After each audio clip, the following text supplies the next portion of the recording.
L'Europe, là-dedans, elle va avoir un mouvement assez différent. D'une part, sa population ne va pas doubler, au contraire, elle va sans doute se stabiliser, d'autres sous réserve de mutation de ses politiques démographiques, avec des mouvements tout à fait considérables à l'intérieur des pays d'Europe. Dans 40 ans, il y aura plus de Turcs que de Russes, il y aura plus de Français que d'Allemands, même dans 30 ans, si les tendances continuent. Et évidemment, elles peuvent changer encore à échelon de 20 ans d'ici. Donc on voit apparaître des mouvements tout à fait importants, avec aussi l'émergence de populations qui bougent, non seulement à l'intérieur de l'Europe, mais d'autres populations qui arrivent de l'extérieur de l'Europe. Et quoi qu'on fasse, quoi qu'on veuille, même pour ceux qui voudraient s'y opposer, les mouvements des pays du Sud vers les pays du Nord ne s'arrêteront pas. Ils seront, je l'ai dit, au minimum de 500 millions de personnes dans les 40 ans qui viennent. L'Europe elle-même, a priori, a tout pour être vaincue dans cette évolution. Elle n'a pas les technologies, elle n'est plus au centre, elle n'a pas les villes dominantes, elle est, comme vous l'avez dit avant tout à l'heure, semble condamnée à devenir un grand musée. Et pourtant, si l'on pense ce que doit être la ville de demain, si l'on en définit les caractéristiques, on peut se rendre compte qu'il est assez imaginable que l'Europe, avec un peu de volonté, puisse véritablement être le lieu principal d'accueil des talents, des richesses et de la croissance de demain. Car enfin, quels vont être les besoins de la ville de demain? Ils seront d'être une ville durable. Alors, bien sûr, quand on parle de ville durable, on entend toujours durable écologiquement. Et en effet, il faut, et je sais que beaucoup d'entre vous y travaillent, dans le contexte de cette croissance de la population qui va accentuer les besoins en ressources rares, créer les conditions d'une durabilité de la ville au sens écologique. Il faudra développer, et on ira de plus en plus vite vers l'utilisation de technologies qui permettront de réutiliser le matériel, tant dans la construction de bâtiments que dans la construction de mobilier qui va avec. Il faudra penser l'urbanisme de façon à réduire les transports, qui poussent d'ailleurs à une concentration urbaine et à plutôt des grands immeubles qu'un habitat pavillonnaire. Il faut penser la ville et penser son évolution de façon durable écologiquement. Il y a, de ce point de vue, en Europe, des exemples très intéressants. Rotterdam, Breda, par exemple, sont des exemples qu'on peut citer, mais aussi ailleurs, aux États-Unis, Mountain View, une grande ville nouvelle en Corée. Enfin, on pourrait citer des dizaines d'exemples de villes qui commencent à penser la durabilité écologique. Mais, quand on regarde la durabilité écologique, on se rend compte qu'elle présente une menace très particulière, qui est très profonde dans nos sociétés.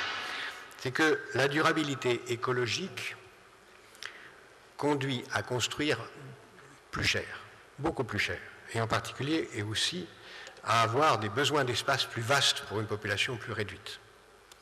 Donc la durabilité écologique peut conduire, si on y prend garde, à oublier la deuxième dimension de la durabilité, qui est la durabilité sociale. C'est-à-dire la création d'un équilibre qui permet à la ville de ne pas expulser ceux qui en font l'essentiel, de ne pas devenir un ghetto de riches. Or, aujourd'hui, la tendance à laquelle on assiste, c'est que les villes qui font des grands progrès écologiques sont pour l'essentiel des villes qui en profitent pour chasser des populations moins favorisées, à la fois avec des arrière-pensées politiques ou idéologiques très marquées. La durabilité sociale, c'est beaucoup de choses. C'est à la fois le fait de créer les conditions d'un accueil et d'une intégration des populations diverses, de façon à ce qu'ils aient le désir durable de rester dans la ville. C'est de créer une mixité qui évite la concentration soit à l'extérieur de la ville, soit dans des quartiers de la ville de populations selon les niveaux sociaux, de façon à créer les conditions d'intégration et d'une mobilité sociale à l'intérieur de la ville. Mais c'est aussi, et c'est peut-être aussi quelque chose qu'on oublie et qui va peut-être vous choquer dans la façon dont je vais l'exprimer, mais je l'exprime volontairement de façon choquante, c'est aussi de penser la ville comme un hôtel. Une ville est un hôtel. Pourquoi? Parce que, et je l'ai dit tout à l'heure dans en racontant le passé, une ville ne peut être un succès, ne peut être une puissance, que si non seulement elle accueille ceux qui veulent bien venir, et les accueille le mieux possible, les investisseurs, les chercheurs, les touristes, les innovateurs, les créateurs, les artistes, non seulement si elle les accueille, mais si elle va les chercher. Et c'est d'ailleurs sans doute une des raisons pour lesquelles toutes les villes-cœurs du monde dans l'histoire ont été des ports, et le resteront sans doute dans l'avenir, parce que contrairement à ce qu'on croit, la mer reste le principal lieu de transport des marchandises, avec l'invention géniale et sous-estimée du container dans les années 50, qui a bouleversé la structure de l'économie mondiale plus que beaucoup d'autres choses, une invention passionnante, qui a rendu à la mer une puissance absolue dans la maîtrise du commerce mondial, qui fait qu'aujourd'hui, durablement, 80 à 85% du commerce mondial passe par la mer, qui d'ailleurs renvoie à la difficulté, au contrôle des mers, etc. Donc le port a été et restera pour très longtemps la grande puissance, le lieu de la grande puissance. À la fois parce qu'il est proche du commerce, mais aussi parce que par nature, le port a cette vocation hôtelière, par sa fonction même, par sa nature même. Et une ville qui n'est pas un port a beaucoup plus de mal à se penser comme un hôtel. Se penser comme un hôtel, ça veut dire tout ce que vous pouvez deviner en termes de métier, en termes d'assumer que la fonction de service est une fonction noble et non pas une fonction secondaire ou méprisable. C'est aussi assumer, je le pense, des mutations très profondes dans l'organisation de la propriété. Je pense qu'à terme, si on pousse très loin le raisonnement, la distinction entre propriétaire et locataire va changer. Et si on pousse le raisonnement très loin, je pense qu'une ville d'avenir ou un pays d'avenir, c'est un pays qui sera capable de créer cette mobilité, ce nomadisme nécessaire, tout en maintenant la sécurité que représente la propriété foncière, qui est quand même une sécurité majeure, un enracinement, une demande de sécurité dans un monde d'extrême mouvement. Si on réfléchit à ce que ça veut dire, ça pourrait vouloir dire à long terme d'imaginer le modèle suivant, où quelqu'un dans une ville ou dans un pays achète X mètres carrés, mais que ces mètres carrés ne soient pas affectés à un endroit précis, ce sont des mètres carrés qu'il occupe là et qu'il puisse échanger sur un marché avec d'autres mètres carrés équivalents. Donc une propriété qui soit un mélange de la location et de la propriété, qui accompagne ce mouvement vers un nomadisme général dans lequel chacun voudra quand même avoir le maintien de sa sédentarité. Je pense que ce mouvement-là, qu'on commence à voir surgir dans quelques villes américaines de façon très embryonnaire, mais qui correspond beaucoup mieux avec le marché hypothécaire américain, renvoie assez profondément à ce qu'on peut espérer ou penser de la ville de demain. Pour ce qui est de l'Europe, là-dedans, je pense qu'il n'y a aucune raison d'imaginer que l'Europe soit perdante. Au fond, quel est le meilleur hôtel du monde que l'Europe?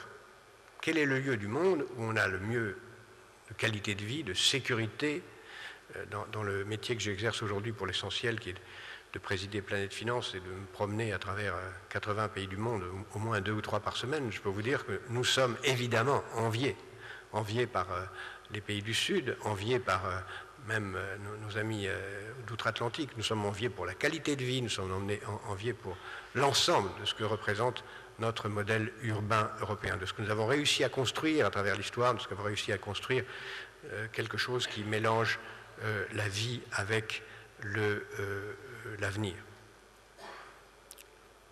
Si nous sommes capables de penser toutes ces dimensions, être accueillants, être un hôtel, attirer les capitaux, attirer les élites, être ouvert, je ne vois pas de raison pour laquelle l'Europe ne pourrait pas non seulement rester, mais redevenir le centre du monde. Si on regarde les grandes puissances de demain, les États-Unis, je le dis en confidence, sont encore plus ruinés que nous. En termes de dette publique, c'est une catastrophe. En termes de chômage, 16% de chômage en moyenne aux États-Unis. En termes de sécurité, en termes de pauvreté, 43 millions d'Américains vivent de la soupe populaire. En termes de sécurité, je n'ai rien à ajouter.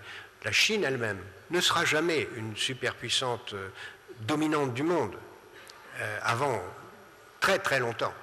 Et le fait d'être moins nombreux que les Chinois ne nous a jamais empêchés depuis le XVIIIe siècle d'être la puissance dominante. Ce n'est pas le nombre qui fait la puissance. C'est la volonté, c'est le projet, c'est le rêve, c'est la vision, c'est la capacité à se penser un modèle de développement. Alors, où en Europe? Comme Français, j'aurais aimé pouvoir dire que Paris a toute vocation à être la capitale, une des capitales dominantes de l'Europe.